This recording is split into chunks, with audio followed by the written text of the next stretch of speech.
Let's switch gears now and talk about some of the stuff you've done outside of wrestling. I know you've done a lot of charity work and have volunteered outside of the business. What kinds of things have you done to help out in your community? Well, this community that I live in, not much. I haven't lived here but only 5 years, but in Nashville and in Knoxville and things like that, man, I've told you, and it's been no secret, and it'll be in my book that's coming out here in about a month, and it's going to be called The Tale of Two Wolves. Um, you've heard that story, The Tale of Two Wolves, right? Which wolf do Yes. you feed? I fed both of them. So that's why I titled my book that way. Um, and my last name is Wolf for a shoot. So, um, man, so I've done things that I'm not proud of, man, but I've also done things that I'm proud of in recovery. Am I in recovery now? My answer to people is I don't bat 1,000. I do the best I can every day, right? Um, but there have been times where I've been to schools, I've been to youth places. They want, because all these people that are in the recovery stuff and all that, they're like, man, you got a very colorful story and people will listen to you, and they do. I can as soon as you start talking, this is my story, and I was a wrestler, and I got involved in this, and this happened to me, and now I'm this, and blah blah blah. They'll listen to you, and I enjoyed doing that for people, man. I really did. I really enjoyed doing that. But at the same time, if I'm not batting 1,000, I'm not going to be that hypocrite that's going to go out there and tell you to do this if I'm not batting 1,000. And when I say I'm not batting 1,000, like I said, that don't mean I drink every day, but it don't mean that I don't drink every day. I might do it every once in a while, but I feel like in order to go out there and continue to do that stuff, you got to bat 1,000. And I've just never been really good at batting 1,000. I think moderation for me is the answer at this point in my life. So, yeah, man, I've done I've done Meals on Wheels. I went to the little kitchen there and prepared meals for people and all that kind of stuff, and done some public speaking, like I said, for people in recovery. Or I remember one time we went to a thing, and this was back in the USWA days.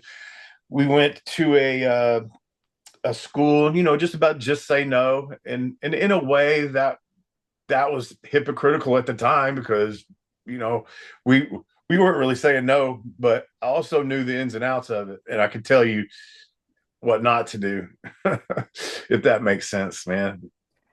Yeah, and life is a struggle and Oh, it's a everybody battle. everybody makes mistakes, and the Yeah. important thing is you learn from those mistakes and do your best to not repeat them. Nobody is perfect, but if you try to spend every day at a time working on yourself, it goes a long way. Listen, man, I wake up every day and just try to be the best person that I can be. I might be a lot of things. People might say Wolfie D is this or Wolfie D is that. But I think at the end of the day, most people say, well, Wolfie D will be straight with you. He's not going to bullshit you. He's not going to lie to you. And he's a good friend. I try to be a good person. And for me, that's what it's about, man. I was raised in the church. I used to go every Sunday and every Wednesday, man, with my grandparents, and then a different family that used to come pick me up and take me all the time.